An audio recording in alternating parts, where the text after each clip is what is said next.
Bonsoir tout le monde. Bienvenue à l'Assemblée du Conseil municipal de la Ville de Quaticook du 13 janvier 2014. Alors, avant de procéder avec l'ordre du jour, laissez-moi vous offrir quelques secondes de recueillement. Seigneur, nous te louons et nous te remercions pour toutes les grâces reçues. Envoie ton esprit de lumière sur nos délibérations de ce soir.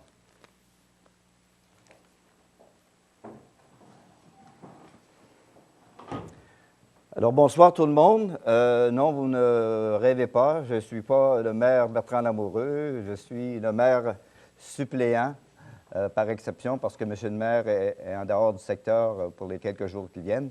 Alors, j'aurai le plaisir de présider cette Assemblée du Conseil du mois de janvier 2014. Alors, je déclare l'Assemblée et la réunion ouverte. Premier item à l'ordre du jour, c'est l'adoption de l'ordre du jour comme tel.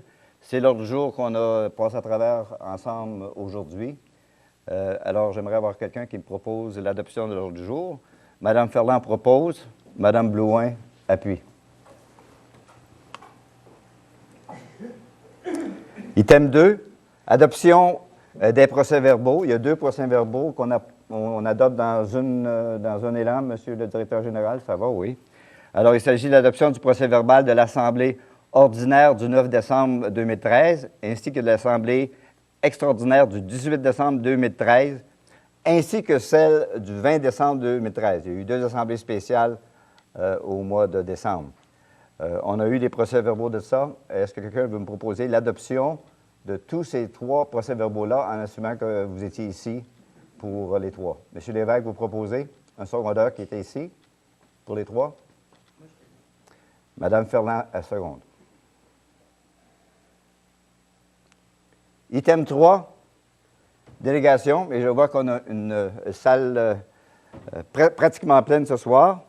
Alors, on va vous donner l'opportunité à vous exprimer au microphone. Je vais juste vous rappeler, avant de vous inviter, si vous en avez le goût, de venir vous exprimer, de poser des questions ou émettre une opinion, de vous nommer, de donner votre adresse résidentielle, de rester le plus court possible dans vos questions ou vos observations, et demeurer poli en toutes circonstances, évidemment. Alors, est-ce qu'il y a des gens qui désirent s'adresser au Conseil de ville à ce stage-ci? S'il vous plaît, présentez-vous au microphone.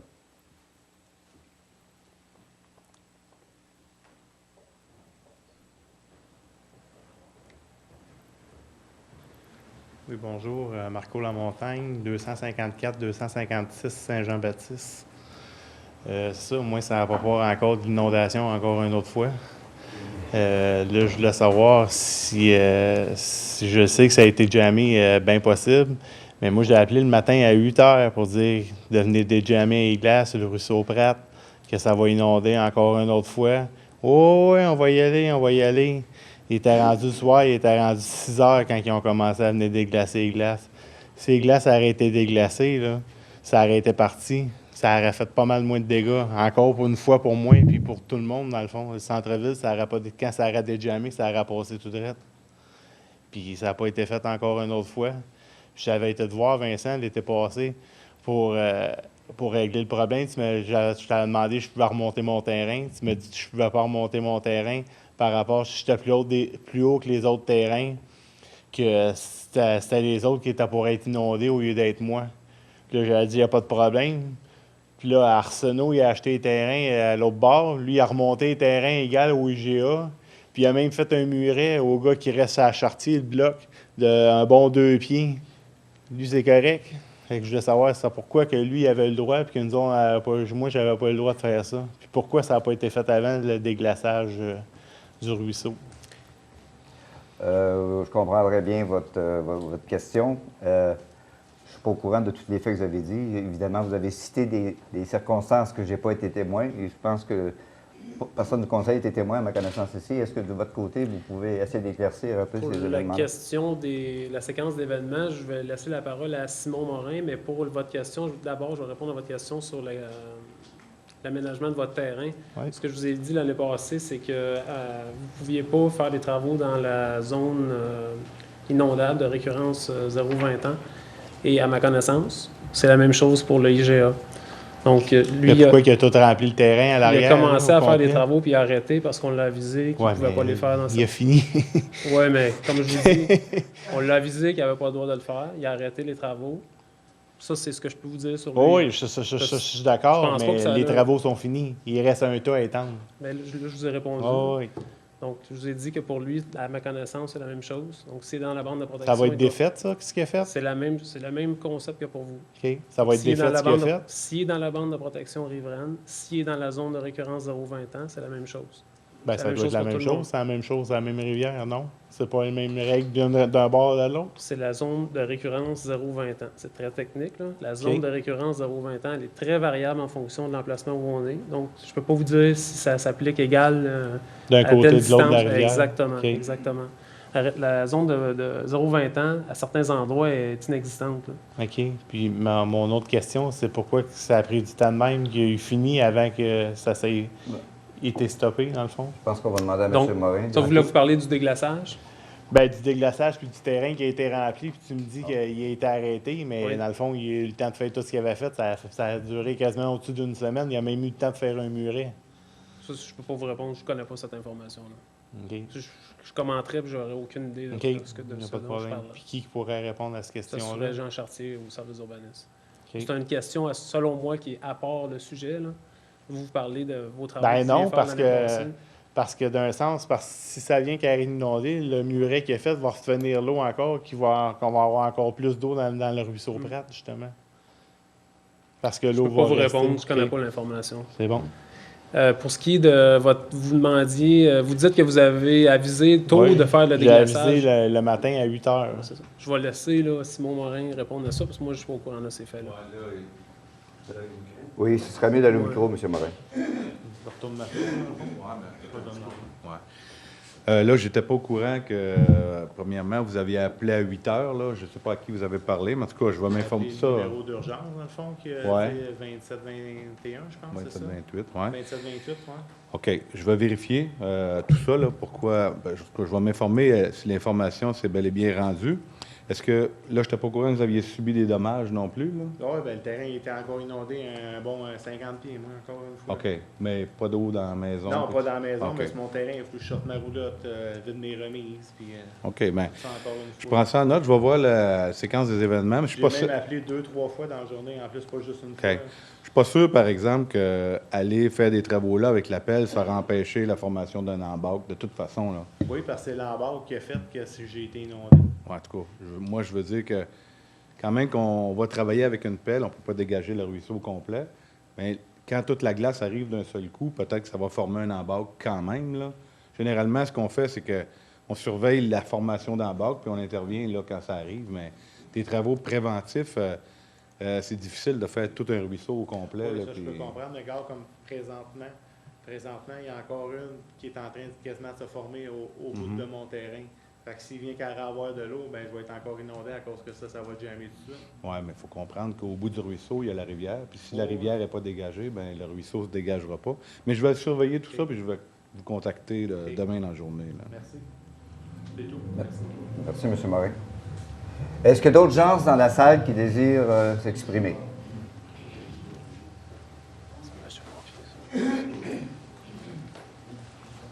Oui, bonsoir. Claude Caron, 510 sur Mécalé, Quaticook.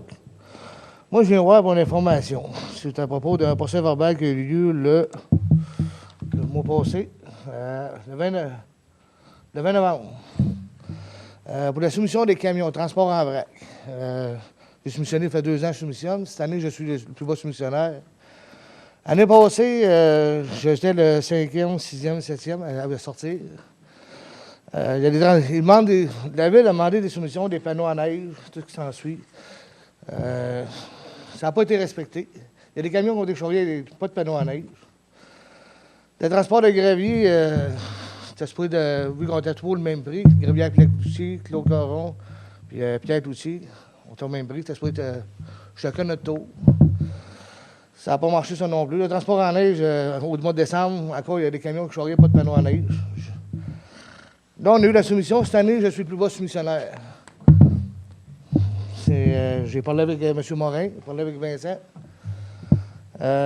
On me dit que En tout cas, je suis déçu un peu parce que ça fait 16 jours que j'ai le contrat. Je ne peux pas y aller. On me dit que, parce que là, il fallait que ça prenne du gravier. Puis, transport Marcel Morin, ils prennent le gravier de lui parce que les autres ne peuvent pas en avoir. En tout cas, moi, on peut en avoir ailleurs que lui, là. On aurait voulu aller à Sherbrooke, au pire. Mais j'ai pas été contacté pour ça.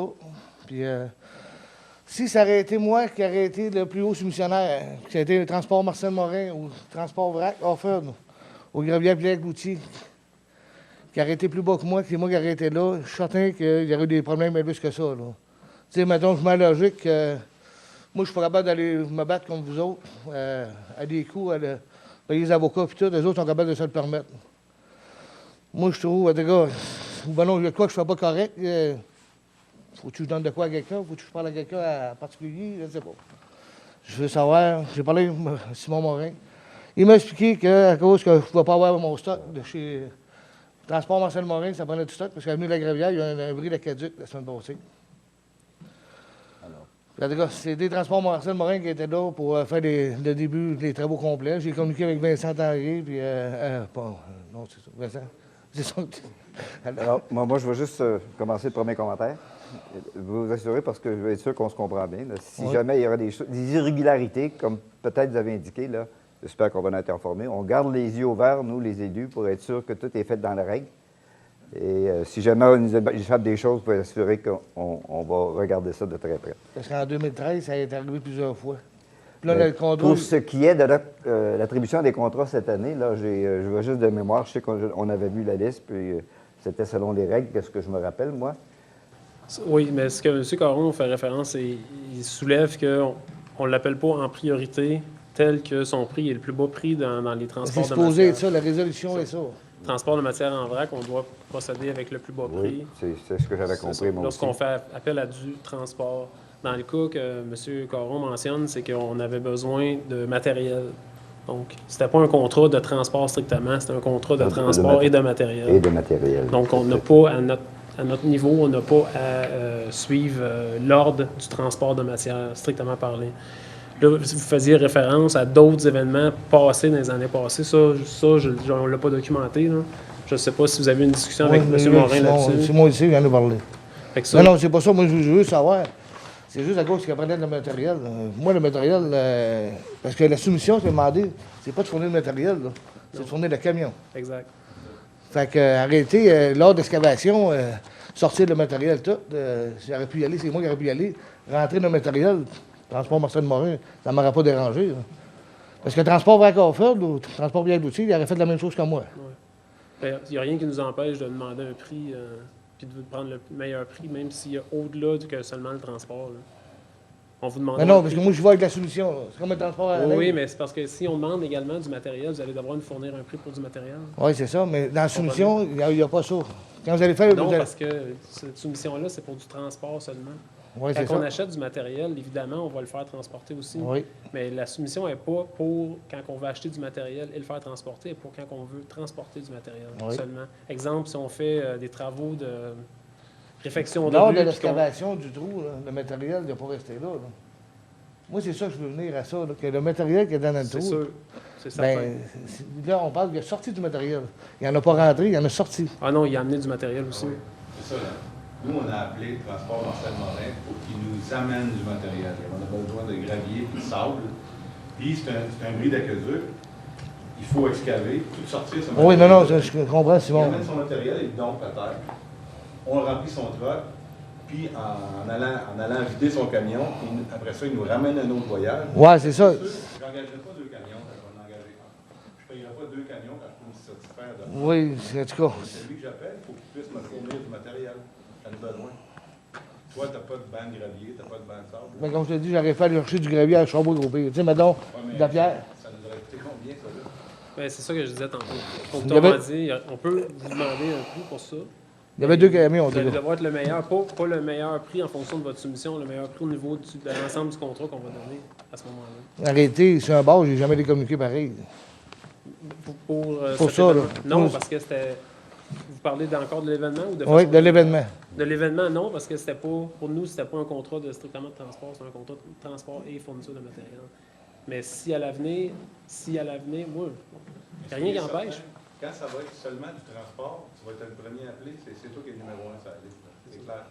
Mais là, c'était pas une question simplement de transport. Il fallait que l'entrepreneur puisse nous fournir du matériel.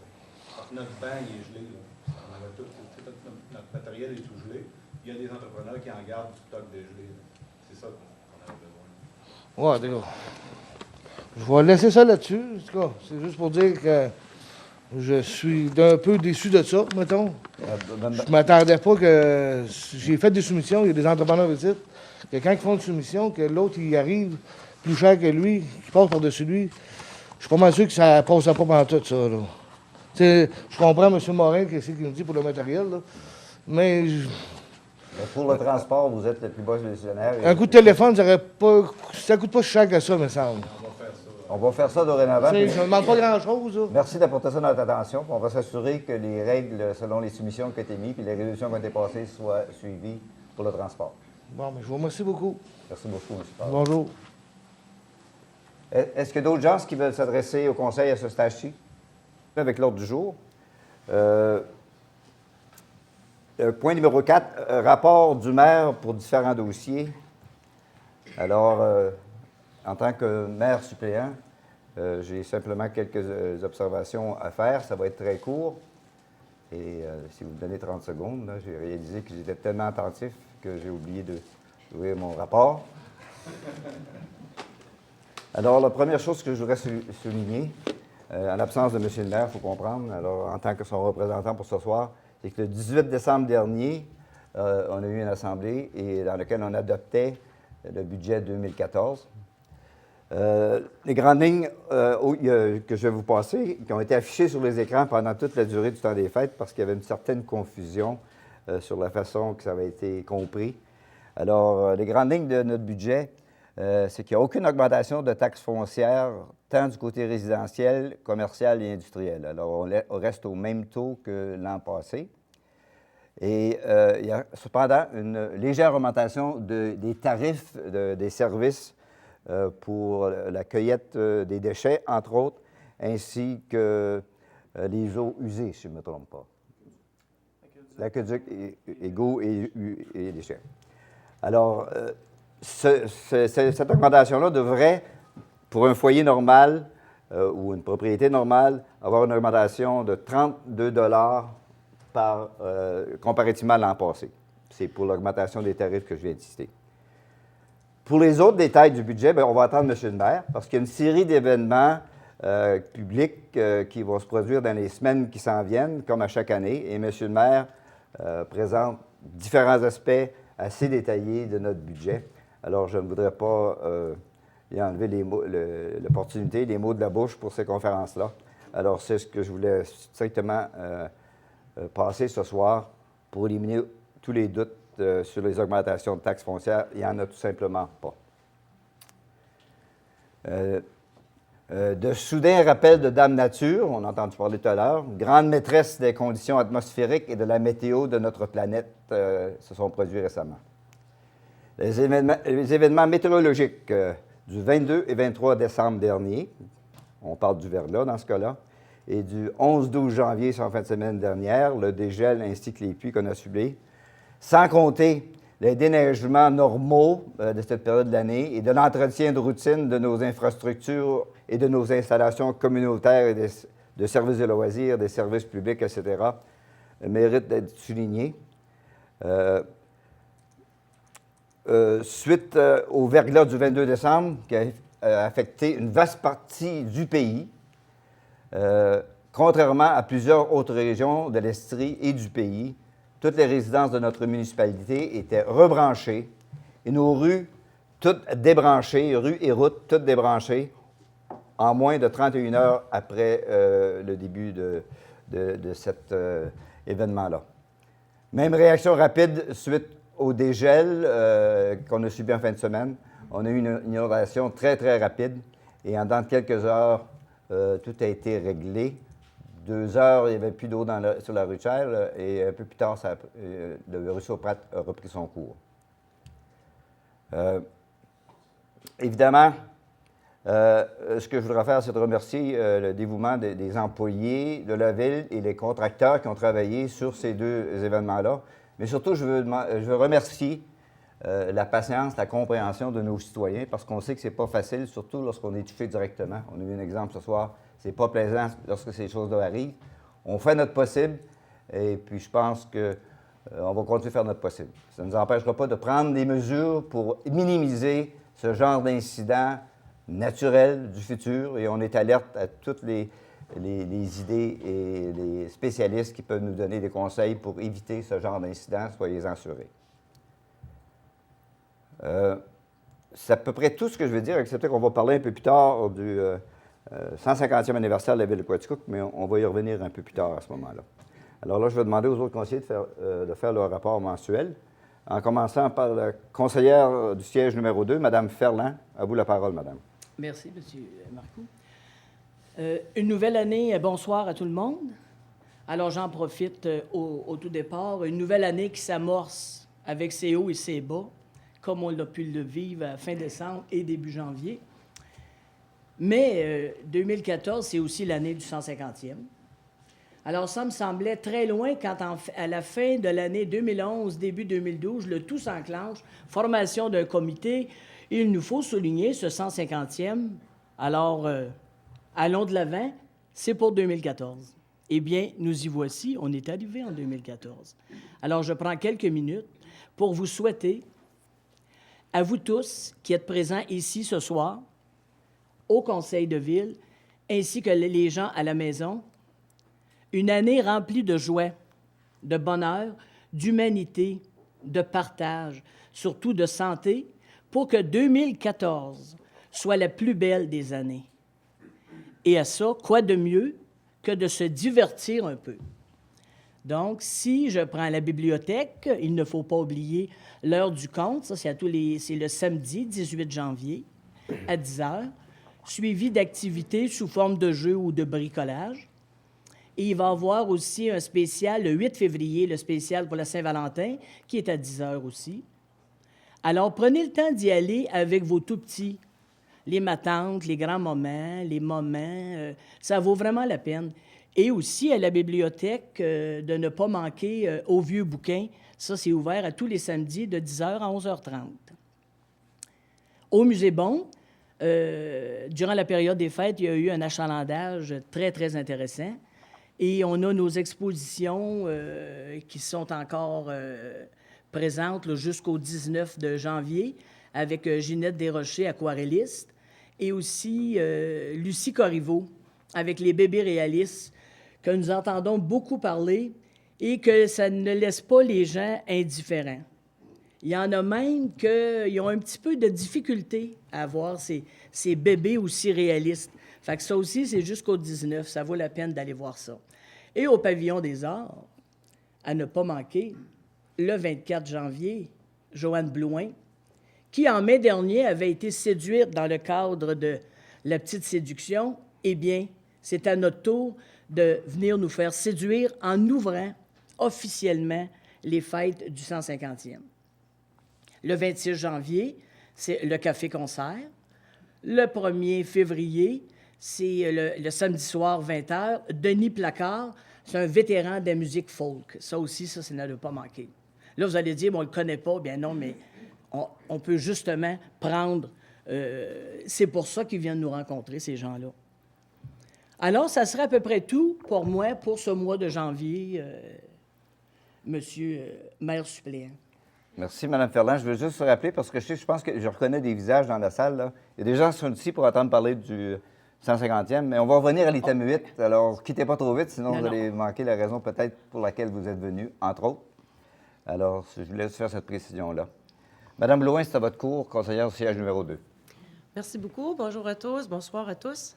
Juste pour débuter, je voudrais juste dire que mes souhaits, donc chaque nouvel an est aussi un nouvel élan, un nouveau départ. Une année est terminée, mais une autre la remplace et nous y vivrons tous ensemble le 150e de notre ville.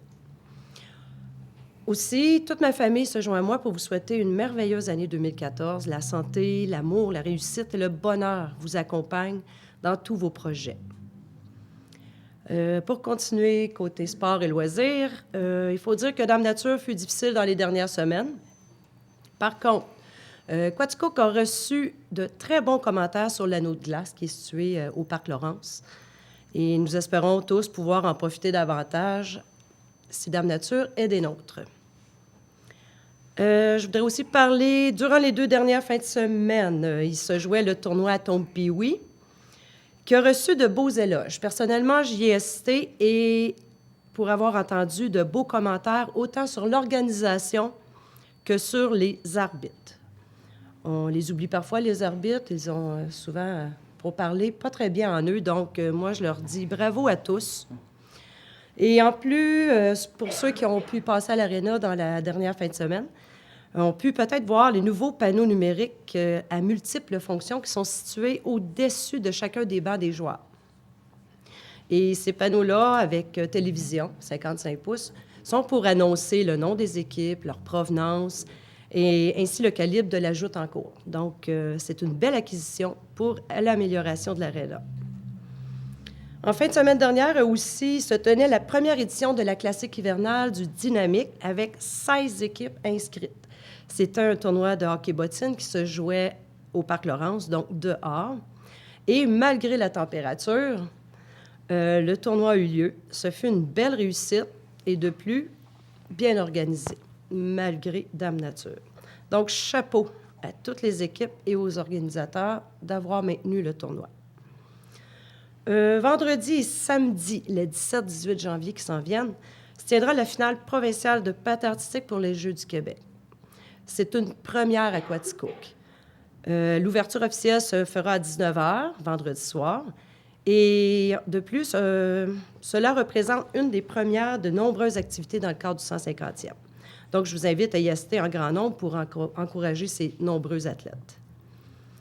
Aussi, la fin de semaine du 7, 8, 9 février, juste pour vous dire qu'il se tiendra le traditionnel tournoi intermédiaire de hockey pour les adultes au centre récréatif Gérard Couillard. Et je vous dis bienvenue à tous. Et pour conclure, je me dois de vous annoncer que bientôt apparaîtront sur le site web de la Ville les offres d'emploi pour les terrains de jeu ainsi que pour les sauveteurs. Donc, c'est à surveiller. Merci beaucoup et bonne fin de soirée. Et c'est tout pour moi, M. Marcoux. Êtes-vous une arbitre par hasard, Mme Blouin? Oui. Ça ne me surprend pas, parce que c'est rare que les gens se remercient et félicitent les arbitres, mais je suis fier de vous. Je parle au nom des autres personnes. OK. Merci beaucoup pour votre rapport. Passons maintenant au siège numéro 4, M. Drolet. Merci, M. Marcoux. Bonsoir à tous. Alors, 2014, vous le savez, c'est l'année qui marque le 150e anniversaire de la ville de Quaticook. Selon ce que j'ai pu lire sur Wikipédia, c'est en 1864 qu'au coin des rues Chesley et Baldwin, il y a eu un bâtiment construit là, les terrains de l'Académie anglaise, de l'ancien high school. Ça a été le premier hôtel de ville de Quaticook. Et dans ce temps-là, il y avait 2 classes, puis un local qui était réservé pour les délibérations du conseil de ville. Ça avait coûté la grande somme, 2 500 $ à bâtir. J'ai dit qu'aujourd'hui, avec 2 500, on ne fait pas beaucoup de choses. Juste à faire préparer des papiers pour aller en appel d'offres, bien souvent, ça va aller au-dessus de ça. Alors, je vous souhaite à tous une très bonne année 2014 avec la santé afin de profiter des événements au maximum qui vont entourer le 150e anniversaire de la ville. Soyons fiers de notre histoire, soyons fiers d'être Quaticookois, Quaticookoises. On a une belle petite ville, puis c'est notre occasion d'en faire parler positivement à travers la parenté, à travers nos amis à l'extérieur aussi. J'ai reçu les statistiques de construction aussi de 2013. Alors, quand on compare un peu 2012 et 2013, ce qui en sort, globalement, on enregistre une baisse d'à peu près 0,9 % des investissements en argent au niveau de la construction en 2013 par rapport à 2012. Si on prend le temps de regarder les statistiques un peu plus en détail, en réalité, il s'est bâti 2 maisons de moins que l'an dernier. Fait que c'est quand même pas dramatique. Le secteur commercial, lui, par exemple, il a fait un bond de 50 % des investissements au niveau en argent. C'est 1 million de plus qu'en 2012. Le secteur industriel s'est maintenu avec à peu près 200 000 $ de plus que l'an dernier d'investissement. Puis ensuite, c'est dans le secteur public et institutionnel qu'on voit une grande baisse. Aussi, au niveau du secteur agricole, il y a eu beaucoup moins d'argent investi. En tout, c'est 12 664 000 qui ont été investis à Quaticook en 2013 en toutes sortes de constructions. Fait qu'on ne peut pas dire que c'est une année qui a été record, puisqu'on a une petite baisse, mais on ne peut pas dire non plus que ça ne va pas bien. Vous avez sans doute lu dans le Progrès la nouvelle concernant les statistiques sur la population de la MRC. Même si on parle d'une baisse de 11 résidents par rapport à l'année d'avant à Quaticook, il faut regarder la tendance quand même sur plusieurs années. Si on compare avec les chiffres de 2000, j'ai perdu l'année, mais à peu près 6-7 ans, on a une progression de 61 personnes à Quaticook quand même, si on regarde les 6-7 dernières années. Alors moi, j'ai nul doute qu'en 2014-2015, avec les nouveaux développements domiciliaires qui vont être disponibles, il va y avoir encore plusieurs personnes qui vont choisir Quaticook pour venir s'établir, puis venir fêter avec nous autres surtout. Alors, si on tire une conclusion des investissements qu'il y a eu cette année, c'est sûr que les endroits où il y a eu des baisses, on ne peut pas avoir à chaque année un hôpital qui a grandi comme elle a grandi. On ne peut pas avoir un câble qui a grandi comme il a grandi. Il y a des choses comme ça qui reviennent qu'une fois à toutes les X années. Puis ça a été le cas cette année. Alors voilà, moi, ça résume mon rapport du mois, M. Marcoux. Merci beaucoup, M. Drolet. M. Mador, c'est à votre tour. Merci beaucoup, M. le maire Marcoux. Alors, bonsoir, chers citoyens et citoyennes, et à la maison aussi. Alors, moi aussi, laissez-moi vous souhaiter une très bonne année 2014, remplie de joie, d'amour et surtout de santé. Et comme on s'était tous un petit peu donné le mot de parler ce soir du 150e de la ville de Quaticook en 2014, je vais vous énumérer un petit peu ce que mes comités font pour le 150e pour l'année 2014. Alors, dans les sports et loisirs, on va assister à de nombreux événements. Je pense entre autres aux tournois de hockey qui sont multipliés, à la venue du championnat de patinage artistique qui est en fin de semaine. Veuillez vous déplacer pour aller voir ça. Ça se veut exceptionnel de voir ça à Quaticook. La venue, je parlais au club de soccer, la venue de joutes exceptionnelles qu'ils vont essayer d'avoir pour 2014, puis je pense que ça peut être entraînant. Le tennis ne fait pas exception. On va essayer d'avoir encore plus de matchs et la Ligue de tennis veut encore amplifier tout le savoir-faire. Et bien sûr, au baseball, le Big Bill. Et comme je vous en parlais depuis un petit bout, peut-être même le célèbre tournoi de balle molle familiale peut-être effectuera un retour dans notre stade de Julien Morin. Encore faut-il le voir s'il est en démarche présentement. Pour cette année aussi, pour ce qui est dans le sport, vous savez, Yves Breton et compagnie vont lancer un marathon, demi-marathon, un 5-10 km et même un demi-marathon de 21 km. Ça va avoir lieu cet été dans nos rues à Quaticook pour 2014. Puis comme vous l'avez sûrement entendu parler, bien, on est en grande démarche pour avoir un club de junior élite au baseball à Quaticook. Et sur ce, j'aimerais vous inviter. Demain après-midi, 4h30, ici même à l'Hôtel de Ville, il y aura conférence de presse. Je ne peux pas vous dire pour l'instant si on aura un club junior élite ou pas. Je peux juste vous dire que Radio Brulotte et compagnie sera à Quaticook. Fait que je ne peux pas en dire plus. Mais j'invite journalistes et citoyens à venir ici à l'Hôtel de Ville à 16h30 demain après-midi. Dans les parcs, on ne fera pas exception aussi. Dans les parcs, le parc de la Gorge, c'est l'année des nouveautés. On aura beaucoup de choses grandioses. Vous savez, comme je l'avais promis l'an passé au 24 juin, on aura cette année une fête nationale des plus exceptionnelles. On a mis du budget de côté pour cette fête nationale-là. Le 150e a contribué à ce gros party-là. Fait que je vous invite tout le monde le 23 juin au parc de la Gorge de Quaticook. Il y aura quelque chose de grandiose. Il s'en vient aussi autre événement au parc de la Gorge dont je ne peux pour le moment vous parler, mais je vous dis que ça cadrera très bien dans le 150e de la ville. Au parc Découverte Nature de Baldwin, on est à préparer beaucoup de journées exceptionnelles, une fête de la pêche grandiose, puis on prépare de quoi avec les citoyens de Baldwin au parc Découverte Nature. Fait que là aussi, je vais arriver pour le 150e à de bels événements à vous parler. Pour ce qui est de mes comités de sécurité publique, vous savez, la Sûreté du Québec sera bien sollicitée davantage. Plus qu'il y a de monde en ville, plus qu'on a besoin d'eux. Et c'est pour ça que je vous faisais l'annonce au dernier à la dernière réunion de conseil qu'on aura 2 stagiaires policiers pratiquement à temps plein pour tout l'été à Quaticook. Fait que ceux-ci vont nous aider dans de nombreux événements, puis ils vont garder le droit chemin et l'ordre public dans la ville de Quaticook. Pour ce qui est des pompiers, bien, c'est la même chose. On a mis au budget un budget supérieur pour superviser aussi les événements dont il aura besoin d'être là. Fait que les pompiers seront sollicités aussi. Entre-temps, ceux que je veux féliciter, c'est bien sûr nos arroseux de patinoire extérieure, parce que cette année encore, c'est une lourde tâche. Je ne sais pas comment que ça va aller dans les années à venir, mais depuis quelques années, chapeau à ces bénévoles-là qui repartent les patinoires extérieures pratiquement tous les semaines. Fait que lâchez pas, l'hiver n'est pas fini. C'est drôle à dire, mais on est juste au mois de janvier. Puis entre-temps, bien, sachez que le comité sport-loisirs met en œuvre plus d'heures de glace de patinage libre à l'aréna, plus d'heures de glace de hockey libre. Puis ça sera du même dans la semaine de relâche ou les relâches des étudiants. Fait que on met en œuvre pour faire contribuer l'aréna de Quaticook pour le bien de nos citoyens. Fait que c'est tout, Monsieur le maire Marcoux. C'est tout pour mon rapport. Merci beaucoup. Habituez-moi pas, s'il vous plaît, parce que ça c'était juste temporaire. Vous faites une très bonne job là, je sais pas. Merci, monsieur Mador, merci. Pour terminer notre tour de table, on demande au conseiller numéro 6, M. Lévesque, François Lévesque. Merci, M. Marcoux. Bonsoir tout le monde. En décembre dernier se déroulait la 22e Assemblée générale du CARC. Tous les projets qui avaient été prévus pour 2013 ont été réalisés en grande majorité. La ferme a toujours eu à cœur le développement de l'agriculture de la région de Quaticook avec des lignes directrices. Les activités de la ferme pour l'année fiscale 2012-2013 ont visé l'activité en lien avec la ferme, la saine gestion de notre exploitation agricole, la protection de l'environnement, la poursuite de l'amélioration de la qualité du lait, la mise en place de nouveaux projets. Les activités du CARC en lien avec la mission.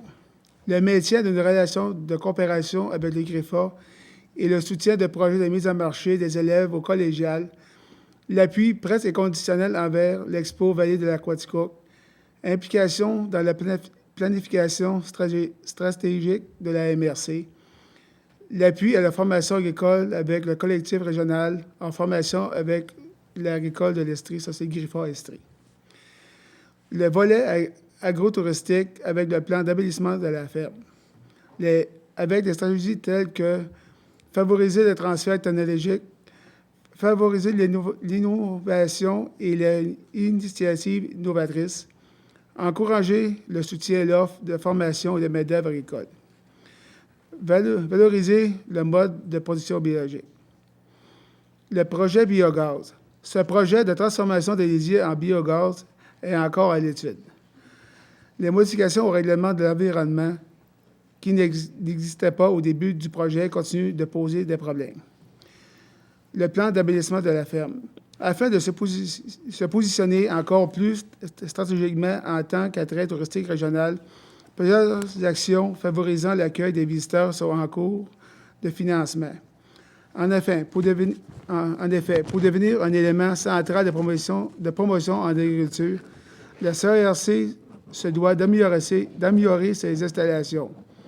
Le plan d'embellissement prévoit plus de confort pour les animaux, une mini-ferme pour les groupes scolaires en bas âge, des toilettes publiques, une cour asphaltée. Du côté de la voirie rurale. Avec les hauts et les bas de la température des dernières semaines, le verglas a fait beaucoup de dommages aux arbres et le ramassage des branches est presque terminé sur le bord des routes de la campagne. Avec la pluie abondante cette semaine, les dommages aux infrastructures ont été très minimes pour le côté rural. Merci beaucoup. Merci, M. Lévesque. L'ordre du jour, nous sommes rendus à l'item 6, Finances, le 6.1, autorisation d'effectuer les dépenses prévues à la liste des comptes du mois de décembre 2013 pour un montant de fonds d'administration de 1 552 000 $ et 133,59 cents. Et pour les fonds d'immobilisation, 1 51 000 $ 409,46 cents.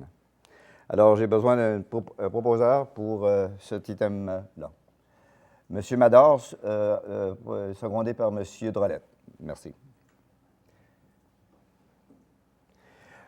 6.2. Adoption pour l'année 2014 de la politique d'encouragement à la construction. C'est une modification qu'on a faite à notre politique d'encouragement ou une rénovation. Alors, On le réadopte à chaque année, monsieur. on le réadopte à chaque année. Est-ce qu'il y a des changements? C'est toujours comme... Une modification par rapport à la politique de 2013. Non? Alors, étant donné le sujet, je regarde attentivement M. Drolette, s'il serait prêt à faire la proposition de renouveler cette... Merci, M. Drolette. Endossé par M. Lévesque. Secondé, pardon. 6.3. C'est un dépôt. C'est le dépôt du rapport pour l'année 2013 des montants perçus pour le recouvrement des comptes d'électricité. Est-ce que... C'est un dépôt seulement? Alors, on accepte le dépôt. Point 7, urbanisme et environnement. Il n'y a pas eu de rencontre. Il y a eu une rencontre, mais le procès-verbal n'est pas produit, je pense, M. Drolette, sur ce comité-là. Est-ce que c'est... La rencontre était mercredi dernier. Alors, c'était trop rapide là, pour accepter au Conseil. Alors, on passera à travers le procès-verbal lors de la prochaine réunion. Le mois prochain. Au mois de janvier. Merci. Alors, on se rappelle des commentaires de données sur le bilan 2013 de construction. Alors, on va se rappeler cet item-là pour ce soir. Passons à l'item 8, communication.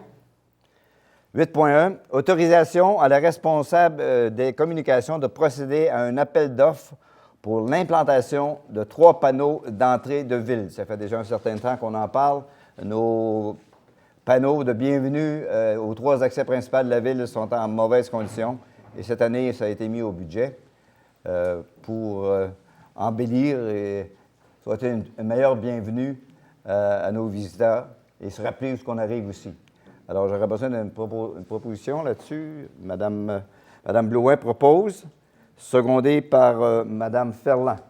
Alors, ça semble être les dames sur un bord, les messieurs de l'autre ce soir. Alors, c'est un concours de circonstances. Je ne me rappelle plus quel bord je suis là-dedans, moi, quand je suis à ma place normale. 8.2. Maintenant, 8.2, j'ai cru sentir une certaine activité dans la salle. Là. Je me demande si... Ah bon, il nous arrive des visiteurs. 8.2. À 8.2. Est-ce que ces messieurs voudraient s'adresser peut-être au conseil et à l'audience? Je vois que vous avez un regard très, très en vie ce soir. Pourriez-vous vous identifier et nous dire ce que vous avez à nous dire, s'il vous plaît? Alors, bonsoir, Monsieur le maire suppléant, Mesdames les conseillères, Messieurs les conseillers, membres de la direction. Alors, je suis Richard Baldwin Junior. J'ai fait partie du premier conseil de Quaticook en 1864. Le maire du temps était un M. Adams. D'ailleurs, je pense qu'il y a une rue qui porte le nom de M. Adams encore. Et il me fait plaisir d'être avec vous pour les fêtes du 150e. Et il me fait surtout plaisir de vous parler en français. Parce que vous savez, en 1864, tout se passait en anglais à Quaticook. Et moi, Richard Baldwin, je ne parlais pas un mot de français. Mais depuis que je suis dans l'autre monde, je me retrouve avec une gang d'anciens de Quaticook, des francophones, puis ils m'ont appris à parler français. J'en suis très fier de pouvoir m'adresser. Et je suis très fier de voir, est-ce que tout ce monde-là est venu pour nous saluer ce soir? Ah oui?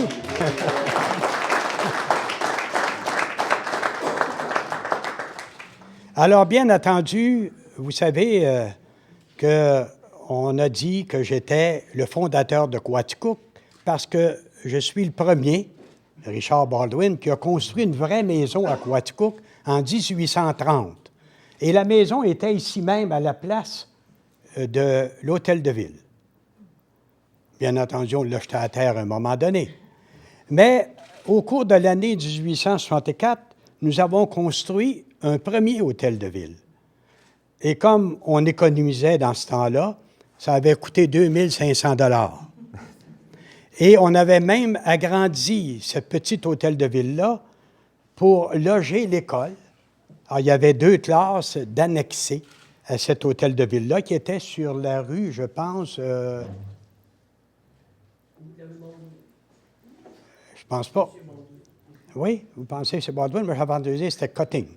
Mais en tout cas, vous voyez que le mémoire, avec les années, ça s'en va. D'ailleurs, vous avez remarqué que j'ai maigri beaucoup. Hein? J'étais un homme assez corpulent, mais avec les années, avec le temps, même si on nous nourrit bien dans l'autre monde, le chapeau, une chance que j'ai des oreilles pour l'arrêter. C'est d'ailleurs pour ça que je ne vous ai pas reconnu, M. Baldwin, quand vous êtes rentré. Vous ne m'avez pas reconnu. Je vous comprends. Mais il me fait grandement plaisir de vous demander, Monsieur le maire, Mesdames et Messieurs du Conseil et de l'administration municipale, de déclarer officiellement l'année 2014, l'année du 150e anniversaire de Coaticook. Les gens qui sont avec moi dans l'autre monde m'avaient demandé de vous faire des commentaires et tout ça, mais je pense que je ne voudrais pas ennuyer les gens et je ne voudrais pas vous ennuyer. Mais vous savez que dans ce temps-là, on ne vivait pas très vieux.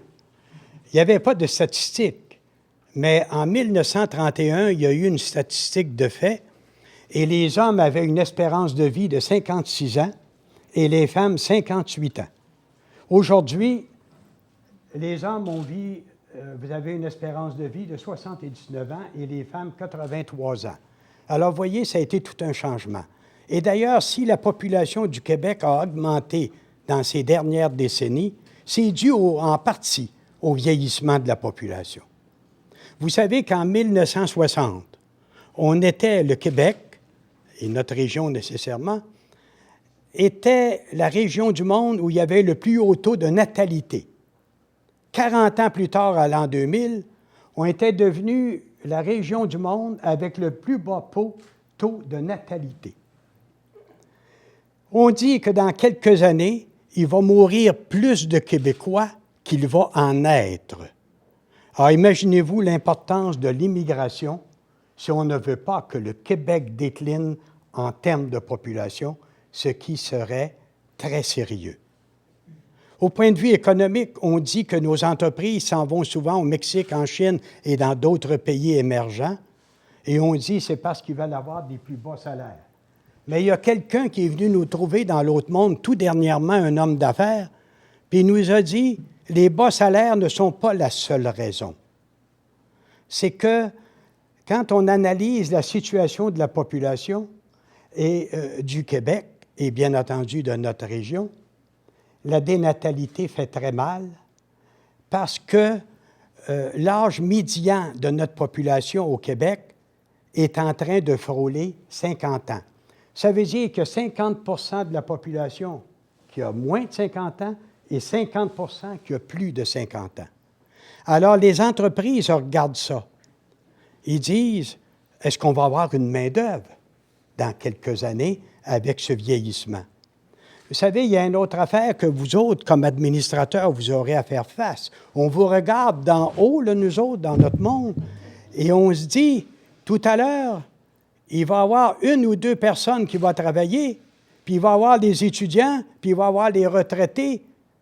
Ils vont être obligés de soutenir le reste de la société, parce qu'il y aura un très petit nombre, une proportion très faible de travailleurs. Alors, c'est les quelques messages qu'on observe d'en haut. On est toujours très fiers de regarder ce qui se passe au Québec, mais aussi dans notre ville, à Coaticook. Et vous savez, si on m'a donné le titre de fondateur de Coaticook, c'est parce que j'ai travaillé très fort. Une des réalisations, ça a été d'emmener la voie ferrée, que la voie ferrée passe par Coaticook. Et je suis très fier de ça. Alors, merci. Je ne sais pas si je vais être capable de revenir encore dans quelques années. Il ne nous laisse pas sortir tellement. Alors, ça m'a fait plaisir d'être avec vous. Et j'attends une déclaration officielle pour que 2014... Alors, je suis sûr que vous allez voter pour ça, les membres du Conseil. Merci beaucoup de nous avoir accueillis et je vais retourner dans mon pays. Merci. Merci, M. Baldwin.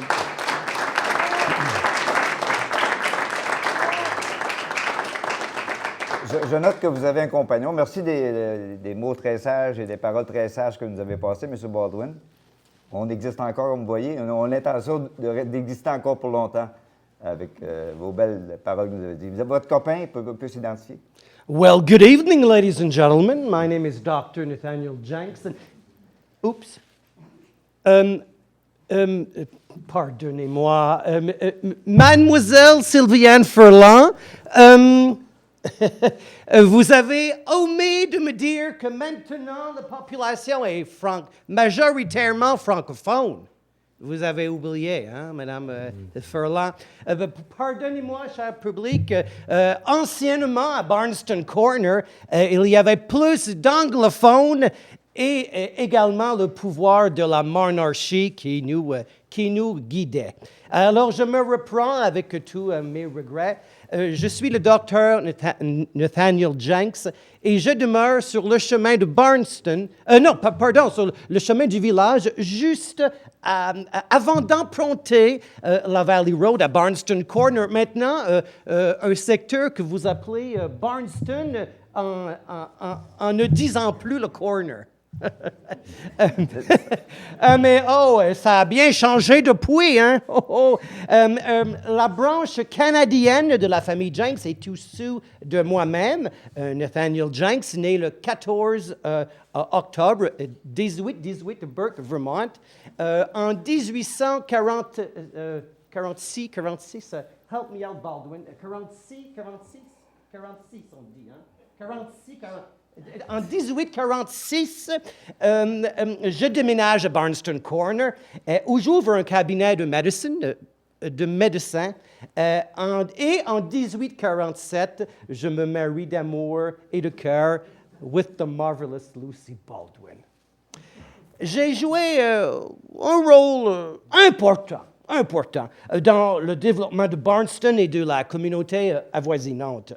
Non seulement j'offrais des services médicaux aux habitants de la région, je suis aussi fermier, maire, fondateur de l'Académie, fondateur de l'Église et également fondateur de Root.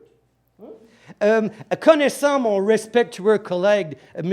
Richard Baldwin, I would like him...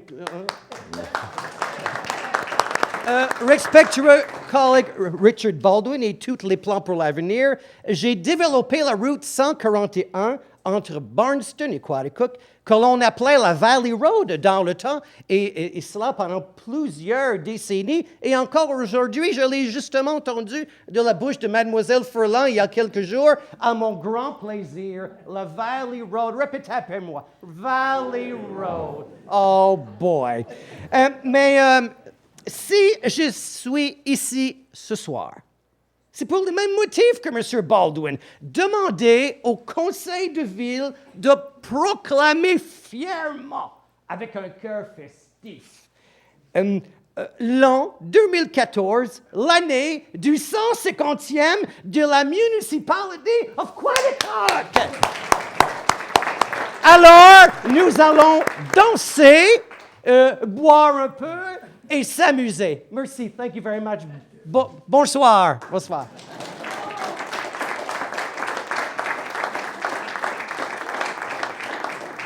Merci beaucoup, Dr. Jenks. You're very welcome.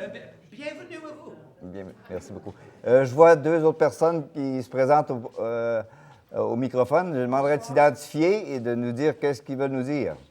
Bonsoir, chers membres du Conseil. Mon nom est Joanne Provencher. Je demeure au 437 chemin des Chalets à Quaticook. Bonsoir. Et moi, je suis René Larochelle, demeurant au 517 du rang 9 à Quaticook. Et nous sommes les coprésidents des fêtes du 150e de Quaticook.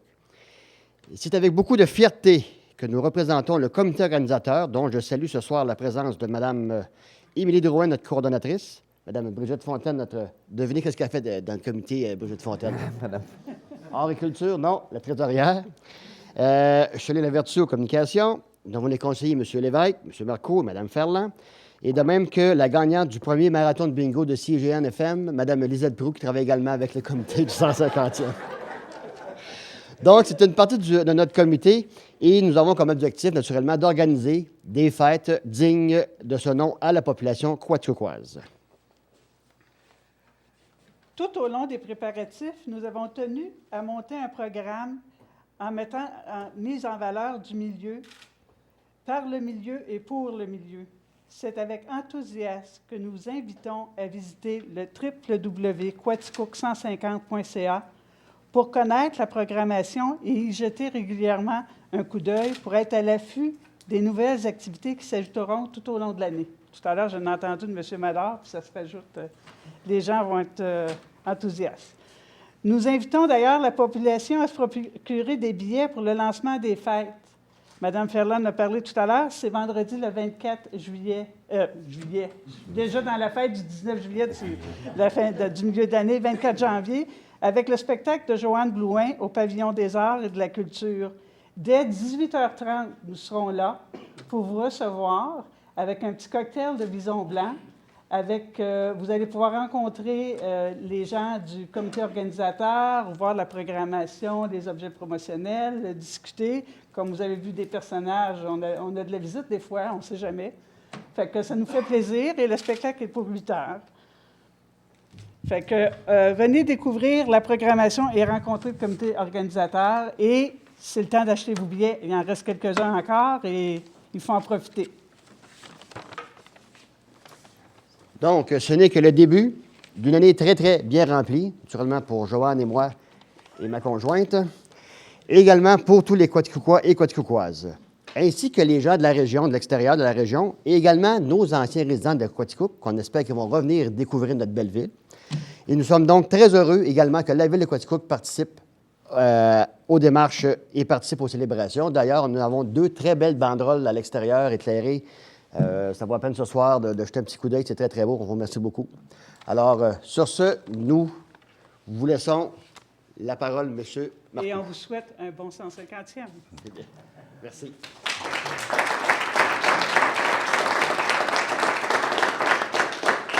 Alors, au nom de mes collègues, j'aimerais remercier cette délégation très impressionnante. Je dois admettre que ce n'était pas une immense surprise pour nous, surtout qu'on avait déjà commencé à décorer l'hôtel de ville en anticipation de vous voir, M. Jenks et Baldwin, entre autres. C'est un grand événement. Et je demanderai à ce stage-ci, pour passer au prochain item de l'ordre du jour, à Mme Ferland, est-ce que vous avez pensé de nous préparer une résolution pour l'occasion, pour une proclamation peut-être du 150e anniversaire de la ville de Quaticook en 2014? Oui, parce que ça nous a été tellement bien demandé que, alors pour la proclamation pour l'année 2014 étant l'année du 150e de la municipalité de Quaticook, considérant que Quaticook célébrera son 150e anniversaire en 2014, considérant que les membres du Conseil souhaitent proclamer l'année 2014 comme étant l'année du 150e, considérant que pour cette occasion, les membres du Conseil souhaitent souligner cet anniversaire par la création de plusieurs événements qui se dérouleront tout au long de l'année. Alors, il est proposé. Alors, ça va me prendre un proposeur. J'imagine que ça va être vous. Et je vais le proposer moi-même. On va vous accepter, madame. Appuyé par... Et on a besoin de quelqu'un pour seconder. Monsieur Mador a indiqué qu'il était d'accord avec ça. Est-ce qu'il y en a parmi nous qui s'objecteraient à la proclamation du 150e anniversaire de la ville de Quaticook? Alors, il est résolu de proclamer l'année 2014 comme étant l'année du 150e de la municipalité de Quaticook.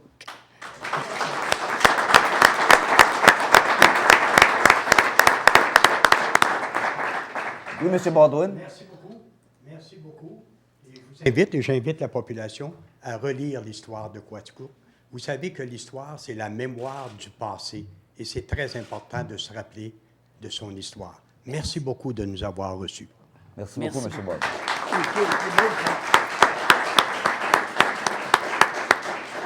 Alors, après cette courte pause, nous allons procéder à l'item 9 de l'ordre du jour, domaine de la culture. 9.1, l'octroi d'une aide financière de 22 418 à la Bibliothèque Françoise Maurice et de 6 365 au Pavillon des Arts et de la Culture, ainsi que 2 000 à l'Harmonie de Quaticook.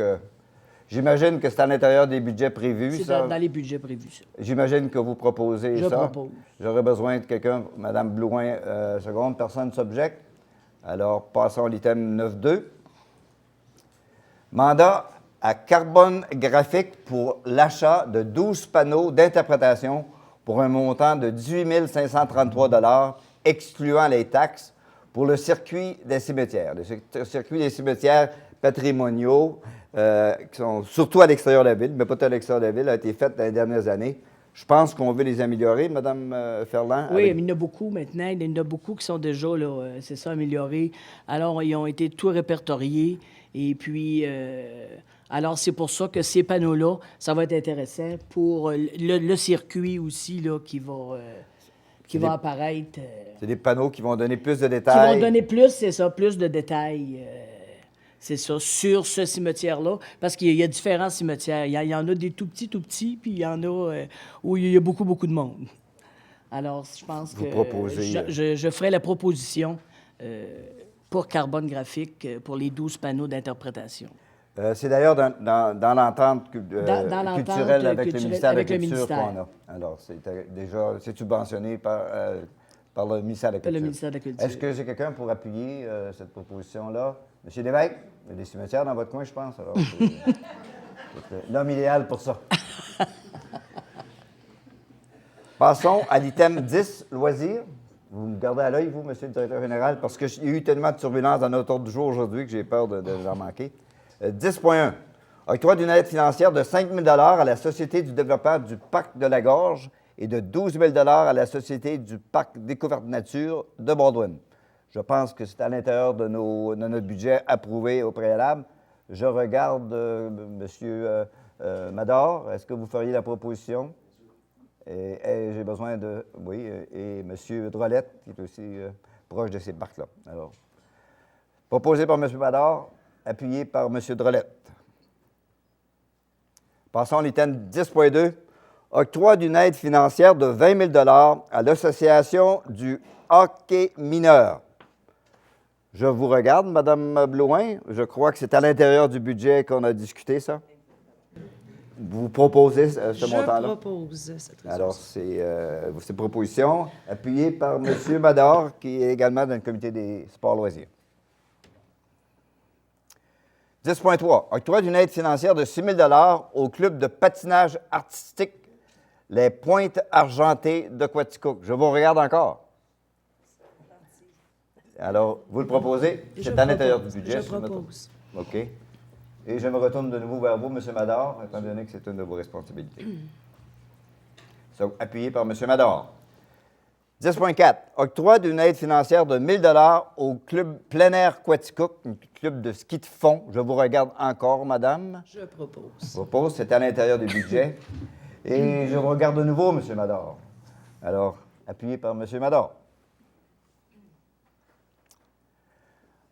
Item 11.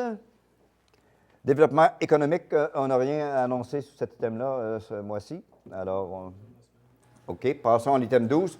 Services extérieurs, 12.1. Autorisation au cadre des services extérieurs de procéder à des appels d'offres pour l'année 2014 pour leurs différents secteurs de responsabilité. Alors, nos directeurs des travaux extérieurs, ils ont des secteurs de responsabilité. Et cette résolution-là leur donnera l'autorité de procéder aux achats listés dans la résolution, pardon, pas les achats, les appels d'offres, des items listés sur cette résolution-là qui sont dans leur domaine de responsabilité. C'est assez clair pour ça? Parfaitement comme ça, M. Mostin. Alors, je regarde M. Lévesque, peut-être qu'il pourrait nous proposer ça. Je pense que ça a été discuté en détail cet après-midi. Mme Blouin pourrait endosser ça. Et c'est une longue liste. J'arrive au 12.2. Nomination du comité de sélection et des critères de sélection pour fin d'évaluation des soumissions pour l'appel d'offres pour les services professionnels d'ingénieurs pour le prolongement domiciliaire de la rue Macaulay. On a déjà parlé ici en Assemblée. On a les intentions de développer la rue Macaulay à son extrémité, évidemment, pour avoir un autre secteur résidentiel. Et on aura besoin d'experts pour nous aider à faire la planification de ça. Et on demande de nomination de gens qui vont faire la sélection de ce groupe d'ingénieurs qui va être nos adviseurs. C'est ça? C'est exactement ça. Alors, construction, je regarde évidemment M. Drolette. Est-ce que vous feriez la proposition que le comité soit là? Je faisais un petit peu allusion à ça quand j'ai parlé de développement. Oui, vous l'avez. C'est pour ça que je me suis souvenu et je me suis adressé à vous. Quelqu'un peut appuyer ça. M. Lévesque appuie cette requête-là, cette résolution-là. 12.3. Embauche de M.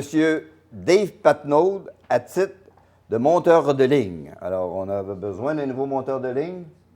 Il y a eu un comité de sélection. On a choisi un monsieur qui s'appelle Dave Patnaud. Il s'agit juste de formaliser son engagement suite aux recommandations du comité de sélection.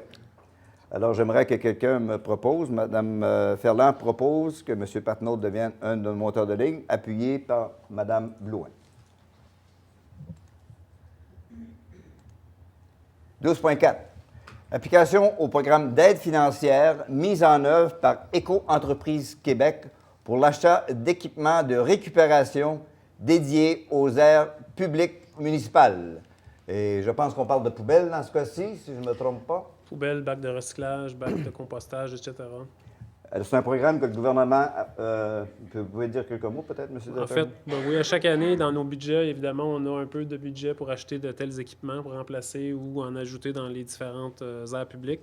Donc, étant donné l'existence de ce programme, aussi bien en profiter au maximum et aller chercher toutes les subventions qui sont disponibles. Évidemment, tout ça va se faire à l'intérieur des budgets qui sont déjà octroyés par le conseil municipal, M. Masplin. Il faut toujours être alerte pour les subventions et les programmes, évidemment. Alors, M. Lévesque, vous en avez dans votre coin des parcs, je pense que vous. Alors, pourriez-vous nous proposer ça, vous? Vous aussi, M. Mador, vous en avez dans votre coin. Alors, proposé par M. Lévesque, appuyé par M. Mador. 12.5. Demande à la MRC... on l'a enlevé, celui-là? Non. On l'a gardé, OK. Demande à la MRC de Quaticook d'exécuter des travaux d'aménagement du cours d'eau pour la section du ruisseau Pratt s'étendant du pont de la rue Baldwin à l'embouchure de la rivière Quaticook. Alors, c'est un item assez approprié dans les circonstances qu'on a vécues récemment. Alors, on doit demander à la MRC, voulez-vous éclaircir pour être sûr que oui, je n'utilise pas pour la population, les gens dans la salle, c'est un add-on complet. Là. Il n'y a pas de lien avec les événements qui sont survenus. Évidemment, il y a un lien au niveau du fond, mais il n'y a pas de lien avec la séquence des événements. Donc, on demande à la MRC de Quaticook d'exécuter les travaux d'aménagement en vertu de son pouvoir à elle d'intervention dans les cours d'eau. On parle d'intervention qui aurait pour objet d'empêcher le libre écoulement de l'eau seulement, et non pas tout type de travaux qui ont de berge, par exemple. Là. Donc, il faut vraiment qu'il y ait un risque d'empêcher ou d'obstruer le cours d'eau normal. Là. Alors, sans prévision pour éviter des incidents malheureux dans le futur, il s'agit d'exécuter des travaux pour prévenir ces choses-là. Il y a quelques priorités qui ont été identifiées, qui seront discutées prochainement. Vous en aurez le privilège de l'annoncer rapidement à la population. OK. Alors, si je me permets, il y a trois priorités. 1, 2, 3. 1 étant dans 1 an, 2 étant dans 5 ans et 3 dans 10 ans. Est-ce que je me trompe? C'est bien ça, M. Marsplan. OK. Alors, ça vous donne une idée de ce que c'est que cette résolution-là. Alors, j'aurais besoin de quelqu'un pour proposer la résolution. M. Drolette propose. M. Lévesque, second.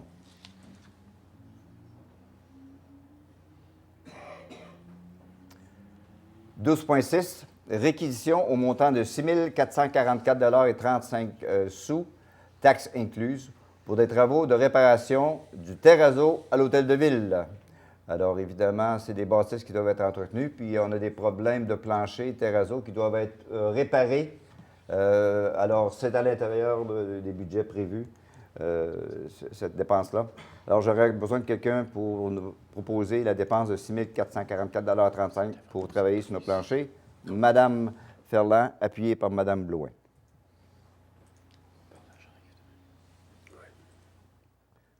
« 12.7. Réquisition au montant de 20 469,51 taxes incluses, pour l'achat de compteurs domestiques et commerciaux. » Alors, ça fait partie, pour garder nos inventaires à la bonne hauteur, j'imagine. C'est dans les budgets tels qu'on a discuté cet après-midi. Alors, j'aurais besoin de quelqu'un pour proposer d'achat au montant à discuter. Mme Blouin propose, appuyé par M. Mador. J'ai cru comprendre que vous appuyez ça, M. Mador. J'ai vu votre tête qui semble aller dans la direction positive.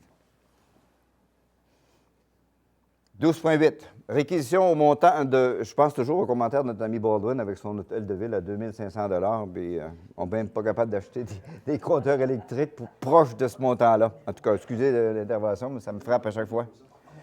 12,8. Réquisition au montant de 24 994 $ pour l'ensemencement de l'étang Baldwin. Et je vous regarde, M. Lévesque. Vous proposez ça. Je pense à l'intérieur du budget, puis c'est ce qu'on met à chaque année, si je ne me trompe pas. Puis la population et nos touristes sont heureux du résultat. Du résultat, c'est ça. Proposé. M. Mador, c'est dans votre coin? Oui. Appuyé. Appuyé par M. Mador. Oui. Mais ça fait plusieurs fois qu'on dit le nom Baldwin ce soir. Je ne sais pas ce qui se passe, mais c'est peut-être des circonstances. Rendu à 13? Regarde. Thème 13, sécurité publique. On n'a rien à discuter à ce stade-ci. On a vu le rapport cet après-midi, alors tout est dans l'ordre. Vous avez mentionné qu'on aurait de l'aide cet été avec des stagiaires, alors c'est beau. 14, communautaire, rien non plus. Ça sera pour un autre mois. Thème 15, administration et conseil. 15.1, toujours à l'ordre du jour, ça. Refus de la demande de la municipalité de Dixville, ou refus à la demande de la municipalité de Dixville, afin de conclure une entente sur l'attribution des sommes versées au fonds des carrières et sablières. Alors, on a reçu une requête de la municipalité de Dixville qui nous demandait de partager un peu les argents qu'on reçoit pour l'utilisation de nos routes par le camion de notre sablière et de la carrière. Après avoir étudié le dossier et après avoir été très attentif à la loi qui gouverne cette chose-là, il fut décidé cet après-midi, en conseil, lors de l'atelier, qu'on ne donnerait pas l'argent, pas parce qu'on est égoïste, parce que ça ne cadre pas dans la loi. Alors, juste pour qu'on puisse leur dire non officiellement, j'aimerais que quelqu'un me propose une résolution qui dit on n'accepte pas leur requête. Mme Ferland, Mme Blouin. Proposé par Mme Ferland, appuyé par Mme Blouin.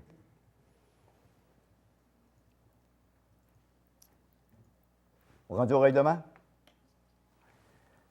16.1.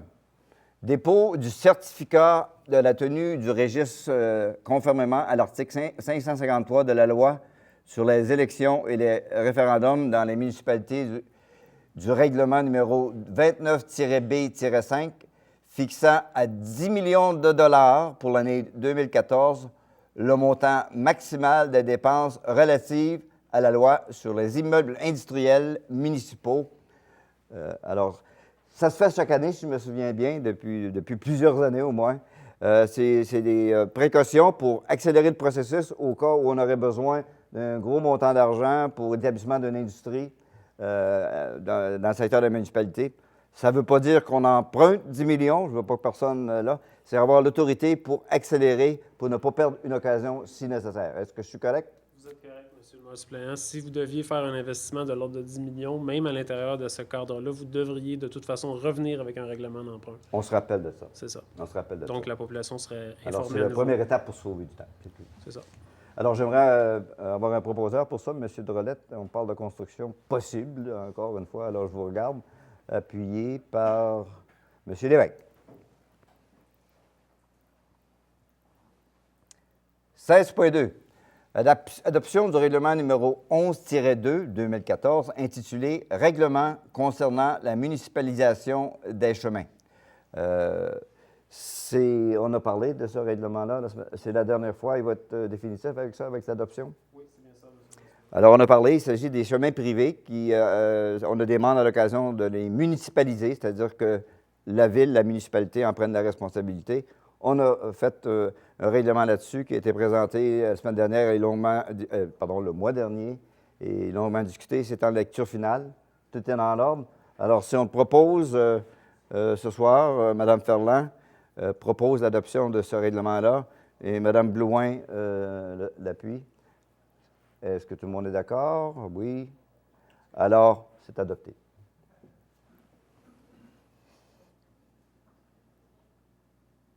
16.3.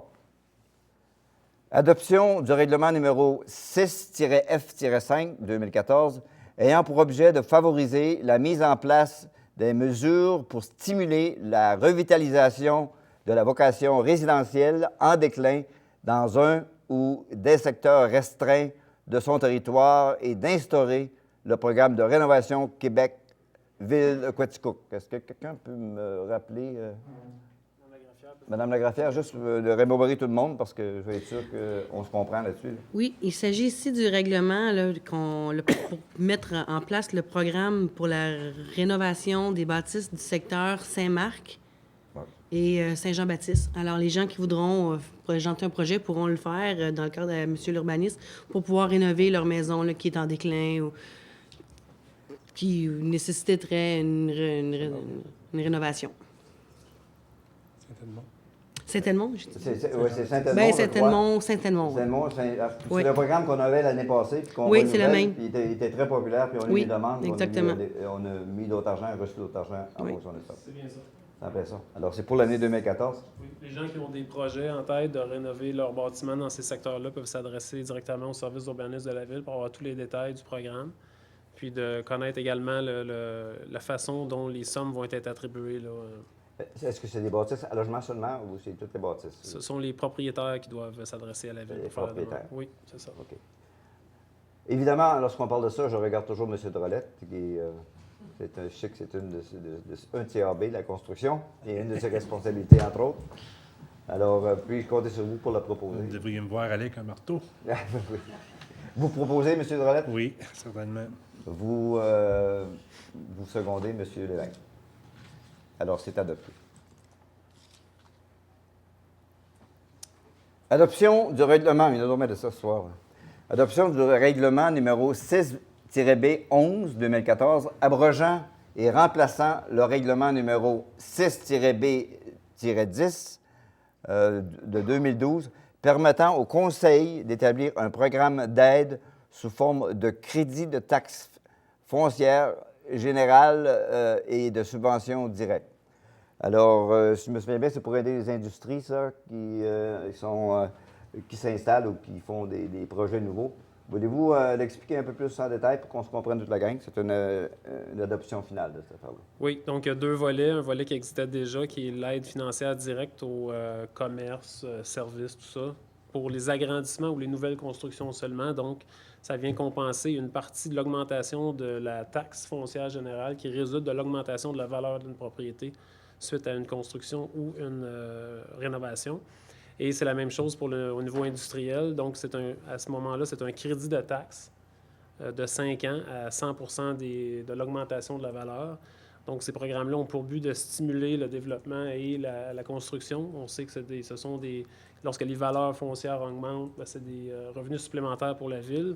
La majorité de ces revenus viennent des taxes foncières générales.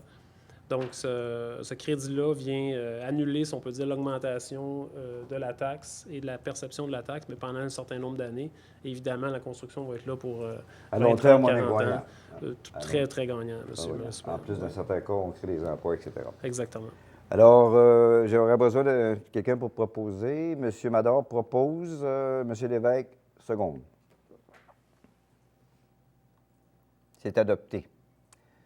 16.5, c'est un avis de motion du règlement numéro 6-1-41, modifiant le règlement de zonage concernant les usages autorisés dans la zone P-405 et demande de dispense de lecture. Alors, c'est un avis de motion.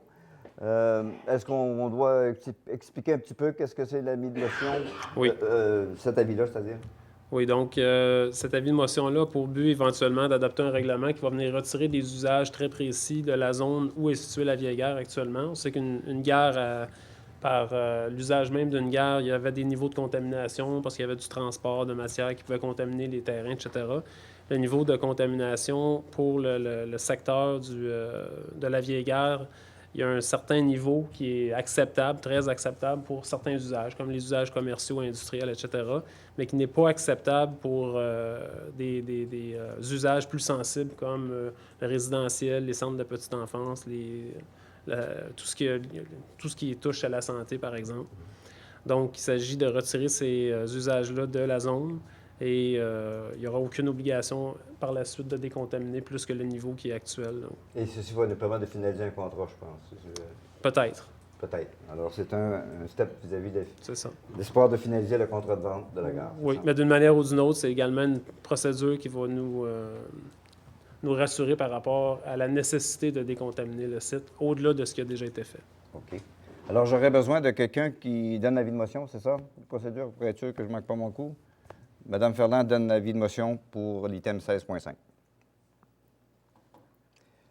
Adoption du premier projet du règlement numéro 6-1-41 modifiant le règlement de zonage concernant les usages autorisés dans la zone P-405. C'est la même zone qu'on vient de parler, c'est autour de la gare comme exprimé, mais ce sera l'adoption du premier projet, ce qui veut dire que si tout va dans l'ordre, prochaine rencontre, au mois prochain, on adoptera le deuxième projet et ce sera en vigueur, n'est-ce pas? Oui, après ça, il y aura l'adoption finale.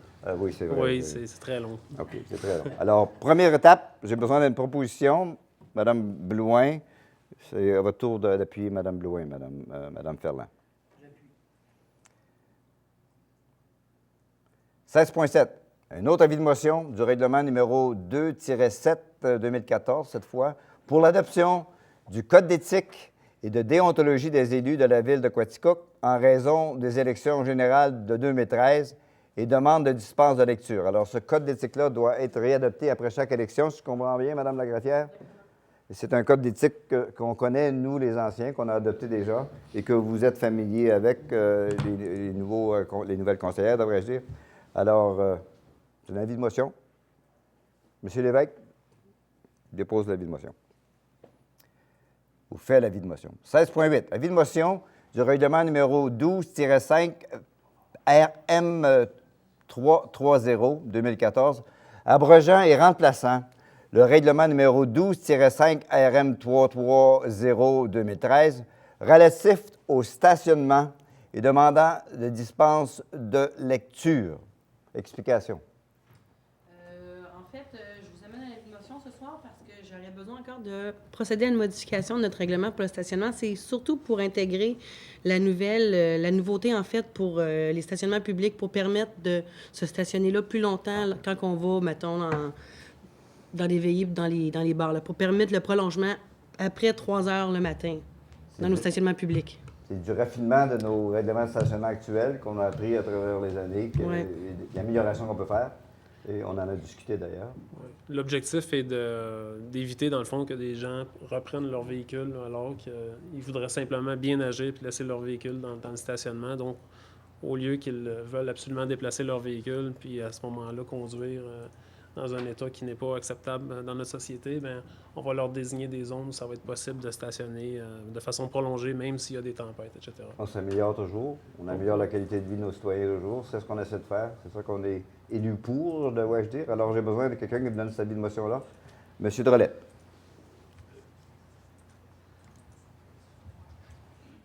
Euh, 16.9, avis de motion du règlement 29-175 décrétant une dépense de 8 930 651 $, dois-je dire, pour la reconstruction du réservoir Cotting et demande de dispense de lecture. Alors, c'est un avis de motion, c'est un très gros chiffre. Ce sujet-là a été apporté en Assemblée publique à quelques reprises déjà. On nous impose des modifications à notre réservoir de la rue Cotting et les estimés basés sur les études qui ont été faites tournent autour du 8 930 651 930 651 $. On a des subventions, par contre, qui viennent avec ça. On sait qu'on va en avoir. On a indiqué qu'on aurait, on ne peut pas dire c'est sûr, du gouvernement provincial. On espère pas loin de la moitié et on s'attend à d'autres choses aussi.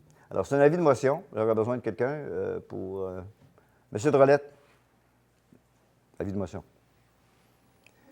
Avis de motion de 1610, avis de motion du règlement d'emprunt numéro 29-177 décrétant une dépense de 350 000 $ pour l'achat d'un transformateur pour le poste McDuffie et demande de dispense de lecture. Ça a été discuté à plusieurs occasions entre nous. C'est un transformeur qui doit être absolument changé. C'est un de nos gros transformeurs dans notre réseau électrique, McDuffie. Alors, j'aurais besoin, c'est pas loin de chez vous, si je me rappelle bien, Mme Ferland. Alors, vous donnez l'avis de motion. Est-ce qu'il y avait d'autres choses dans l'item 16 qui a été ajouté? Non. Alors, on passe. 17, à faire commencer une nouvelle. J'ai 17.1, je pense que j'ai le bon parce qu'il y a eu différentes versions. Suivez-moi, là. Ratification de la décision prise par le maire suppléant et la direction du service d'incendie d'accorder un contrat à Excavation René Saint-Pierre Incorporé le samedi 11 janvier 2014 pour la somme approximative de 79 500 plus taxes, afin de procéder à la démolition complète du bâtiment, à la disposition des débris et à la protection du cours d'eau, bâtiment situé au 3743 rue Child à Quaticook, travaux devant être exécutés dans les plus brefs délais et à des fins de sécurité des personnes et des biens. Alors, évidemment, cette là on vous doit des explications. Il y a eu une urgence en fin de semaine. Vous avez eu connaissance, un coup d'eau, une inondation sur la rue Child et des édifices qui ont été malheureusement brassés un peu trop fort. La bâtisse en question que je vous cite, elle est devenue dangereuse, danger à la sécurité publique, et on a dû décréter mesure d'urgence, qu'on appelle ça, et immédiatement, on a procédé le plus rapidement possible à la démolition de cette bâtisse-là. Il y a des gens affectés. Les locataires et les utilisateurs des commerces dans cet édifice-là ont été informés. Et voilà. Alors, est-ce que c'est tout ce qu'on a à faire? C'est une ratification ou des explications? Effectivement, M. Mossman. Si vous voulez lire le libellé, c'est à votre guise. Là. Il est assez... Alors, je vais lire le libéré vu les circonstances, là, parce que c'est un item assez important. Ça se passe vite, ça, parce que c'est une mesure d'urgence, alors on précipite la procédure d'exécution. Entendu que le 11 janvier 2014, à la suite de pluies diluviennes, le ruisseau Pratt est sorti de son lit et a entraîné une inondation au centre-ville de Quaticook. Entendu que la Ville a dû procéder à l'évacuation des occupants du bâtiment portant l'adresse civique 3743 rue Child à Quaticook, compte tenu que l'instabilité structurelle du dit bâtiment laissait croire à un risque d'effondrement imminent. Entendu que l'événement de samedi, le 11 janvier 2014, a constitué un événement qui a causé de graves préjudices aux personnes et d'importants dommages aux biens et exigé du maire suppléant, moi-même, d'appeler sur les lieux en l'absence du maire, M. Lamoureux, et j'ai été obligé d'autoriser la démolition de la construction portant l'adresse civique 3743 rue Child à Quaticook. Entendu que l'article 573.2 de la loi sur les cités et villes autorise le maire, et en son absence, le maire suppléant, à décréter toute dépense qu'il juge nécessaire et octroyer tout contrat nécessaire pour remédier à la situation en cas de force majeure de nature à mettre en danger la vie ou la santé de la population ou à détériorer sérieusement les équipements municipaux. Entendu que la politique de gestion contractuelle prévoit expressément que dans un cas de force majeure, le maire ou le maire suppléant peut passer outre aux règles de la politique de gestion contractuelle et adjuger le contrat nécessaire afin de pallier à la situation.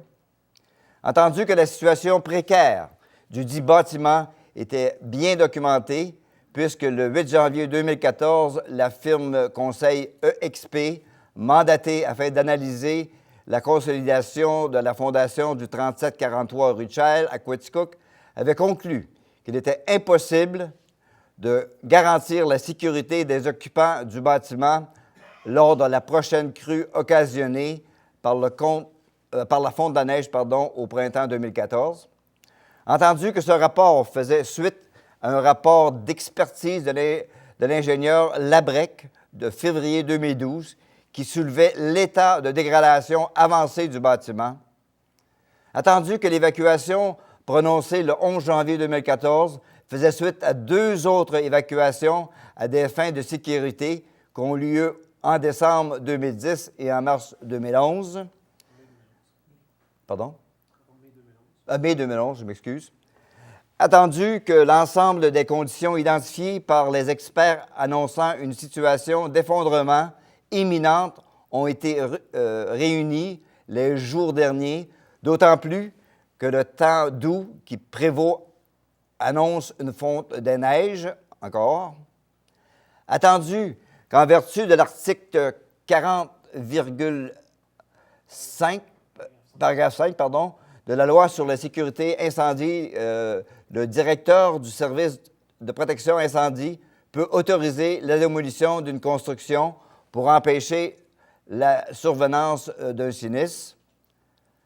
Pour tous ces motifs, il est proposé par... On doit-tu le proposer, oui? Proposeur. Par M. Mador, appuyé par Mme Blouin, et résolu à l'unanimité, tel qu'on a discuté, l'unité des conseillers présents, de prendre acte de la décision prise par le maire suppléant et le directeur du service incendie d'accorder un contrat à Excavation René Saint-Pierre Incorporé le samedi 11 janvier 2014 pour la somme approximative de 79 500 $ plus taxes afin de procéder à la démolition complète du bâtiment à la disposition des débris et à la protection du cours d'eau, bâtiment situé au 3743 rue Child à Quaticook, travaux devant être exécutés dans les plus brefs délais et à des fins de sécurité des personnes et des biens. Voilà. C'est long, mais on devait ouvrir les livres et vous dire exactement ce qui se passe. Notre priorité, c'est la sécurité publique. On vous a expliqué par l'entremise de ce que je viens de vous lire, les raisons qui motivent la décision qui a dû être prise. Les gens concernés ont été contactés. Oui, pour la plupart. Il y a peut-être une personne qu'on n'avait pas réussi à contacter avant ce soir, en ce moment. Là. Même là, je ne suis pas certain. Ça avait été fait, OK. Donc, oui, on avait contacté tout le monde avant ce soir. Alors, c'est des tristes nouvelles, mais il faut prendre des décisions, puis on les a prises. Il va y avoir une période de questions. Il va y avoir une période de questions plus tard, si vous me permettez. Juste à la fin, on va vous donner l'opportunité de venir. On passe à l'item 17.2. 17.2. Autorisation à la Ville pour permettre les fouilles systématiques sur la propriété de la Ville pour trouver les vestiges de l'hôtel Queen. Peut-être vous pouvez nous donner une explication brève et proposer. Oui, c'est sur les terrains au Musée Bond, où il y a déjà eu un hôtel, l'hôtel Queen. Et ils veulent faire des fouilles dans un premier temps par des professionnels, par la suite aussi pour les écoles et ouvert au public aussi, là. Alors, on avait besoin de l'autorisation de la Ville pour permettre ces fouilles-là sur les terrains du Musée Bond. Alors, vous le proposez? Je le propose. On a besoin de quelqu'un pour seconder. Alors, M. Mador, seconde. Résolution pour déléguer les conseillers Simon Mador et Ronald Drolette, conseillers pour la campagne annuelle Échec au crime, qui se tiendra en une soirée bière et saucisses jeudi le 27 mars 2014 à l'hôtellerie du boulevard Asherbrook. C'est une activité annuelle et on est toujours présent. C'est notre force policière qui nous invite et on fait acte de présence. Alors, M. Lévesque, vous proposez que M. Mador et M. Drolette nous représentent. Mme Blouin appuie.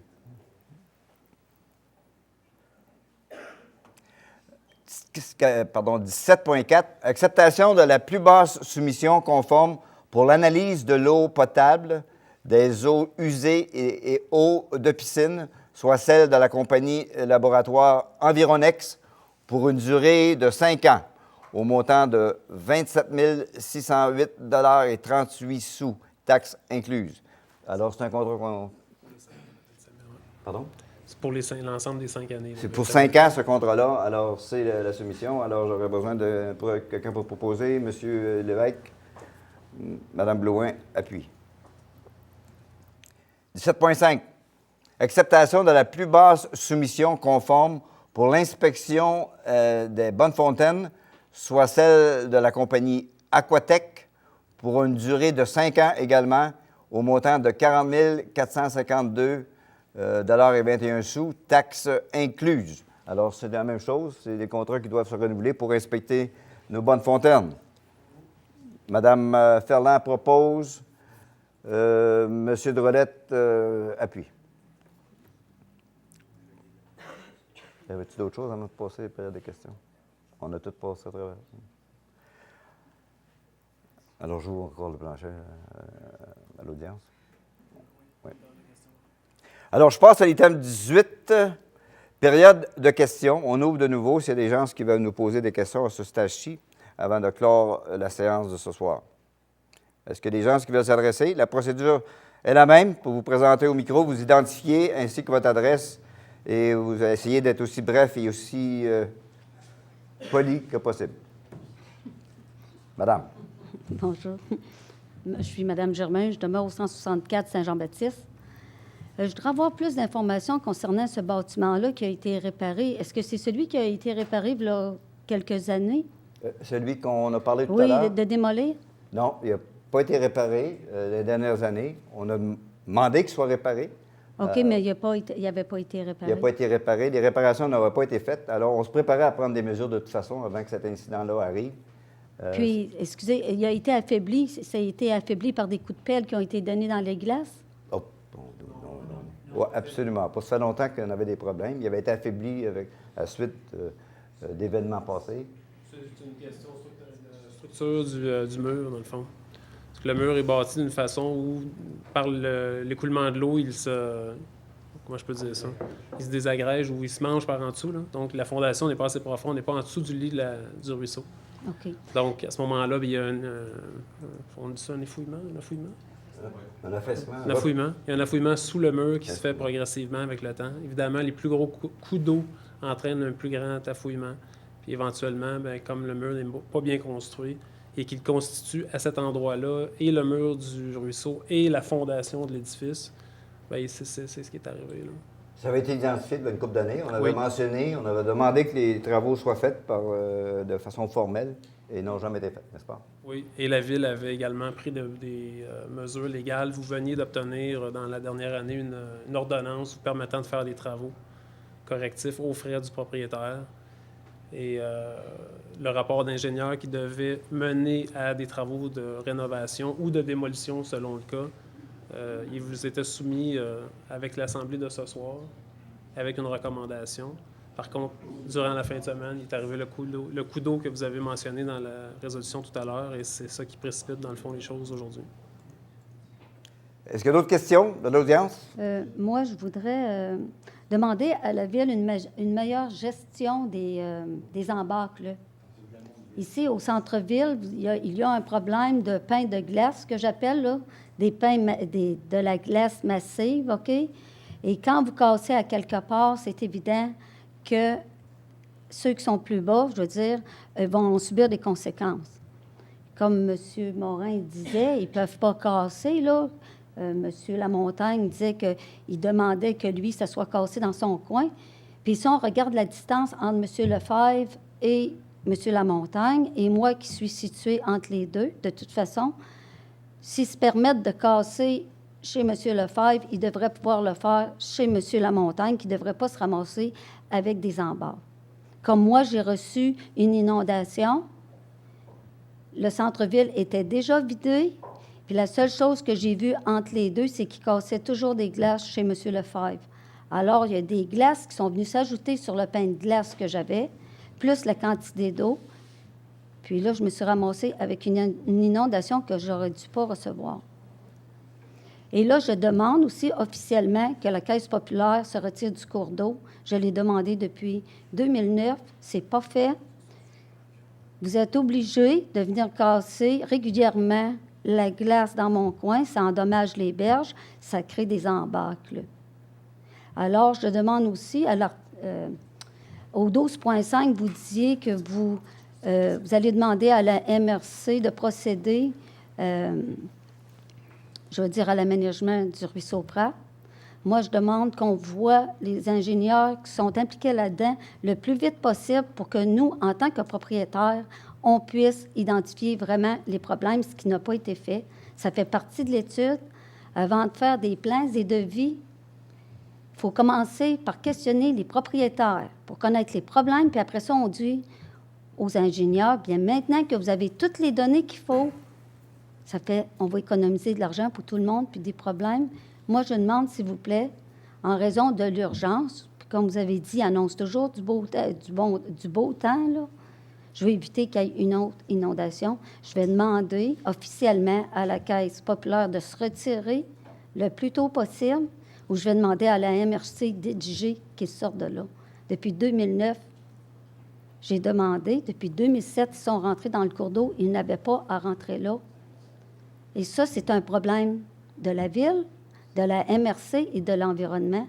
Je n'avais pas à me retrouver en cours et avoir ces problèmes-là depuis toutes ces années-là. Madame Germain, merci des observations que vous avez faites. Merci. On prend note de tout ce que vous avez dit. Et puis, si on peut, sur les sujets que vous avez dit, on vous contactera pour vous donner plus d'éclaircissements aux besoins selon les cas. Je voudrais juste vous faire remarquer que depuis 2004, il y a eu 5 firmes d'ingénieurs qui ont étudié le ruisseau Prat. Puis je pense que présentement, ils devraient vous dire comment faire la gestion de ces blocs de glace-là. Là. Mais il faut donner toutes les données aux ingénieurs. Parce que ça commence à faire 5 rapports. Là. On fait notre gestion des glaces et tout en consultation avec des experts, soyez-en assurés. On demeure vigilant. Merci de votre observation. Est-ce qu'il y a d'autres personnes qui veulent s'adresser au conseil à ce stade-ci?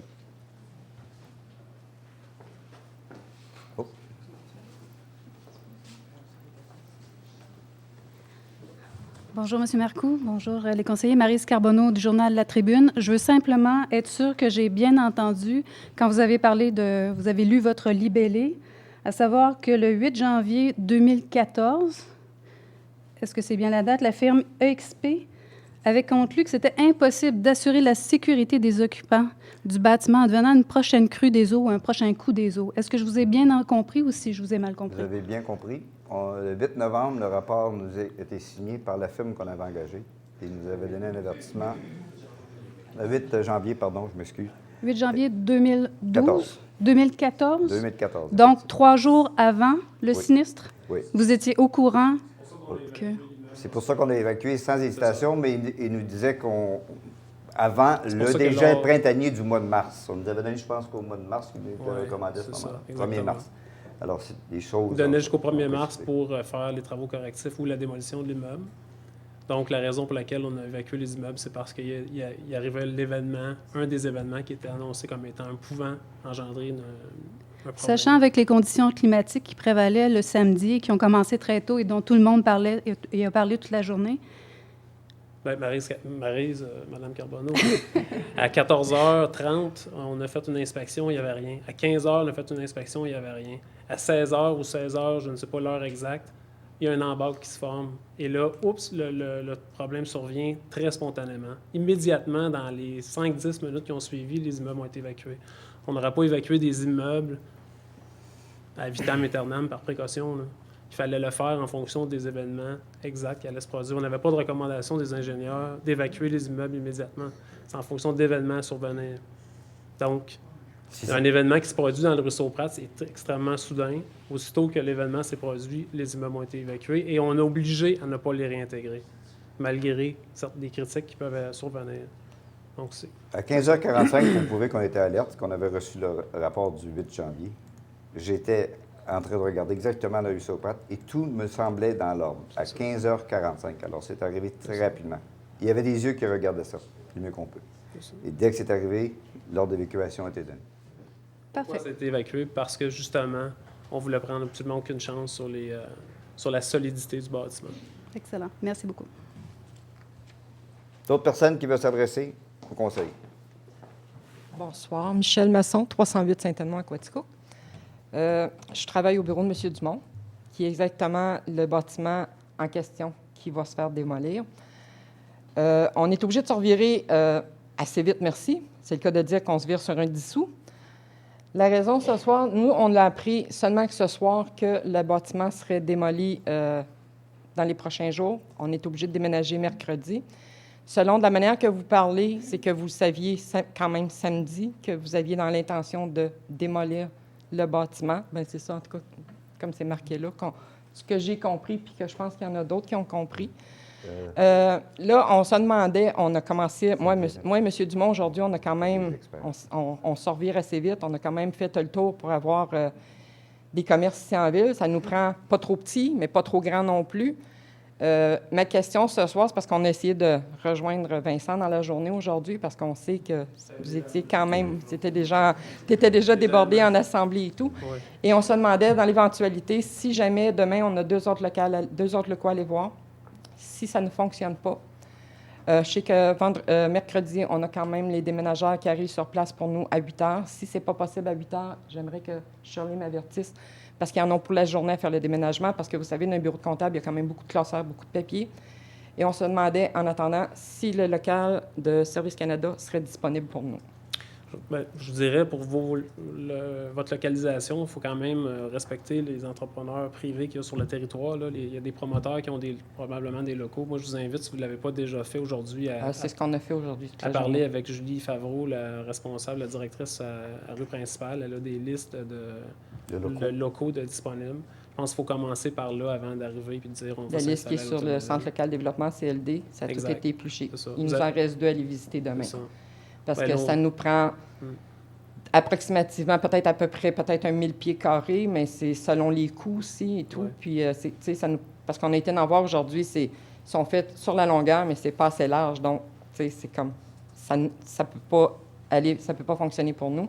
Et là, c'est pour ça qu'on se demandait, à quelque part, parce que moi, il faut que j'en rende compte quand même demain avec M. Dumont, pour savoir si jamais, dans l'éventualité que...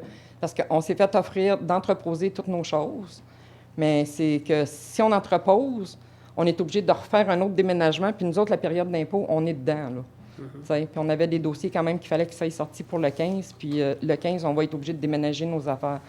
Fait que je sais que Shirley me parlait qu'il y avait probablement un communiqué de presse qui se ferait, si c'est possible pour nous d'en avoir une copie, pour qu'on puisse l'envoyer avec les documents de nos clients, pour qu'il n'y ait pas de pénalité à payer au niveau des impôts.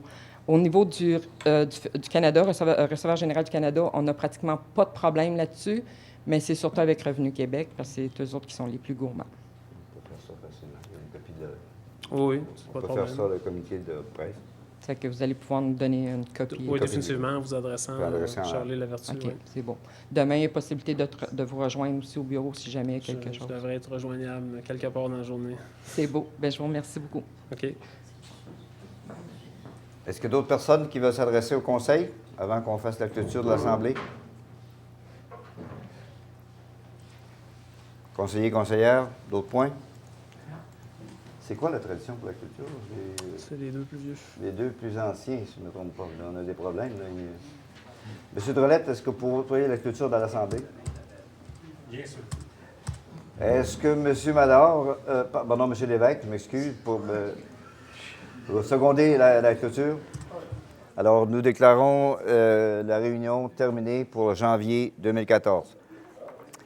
Bonne 150e anniversaire à tout le monde.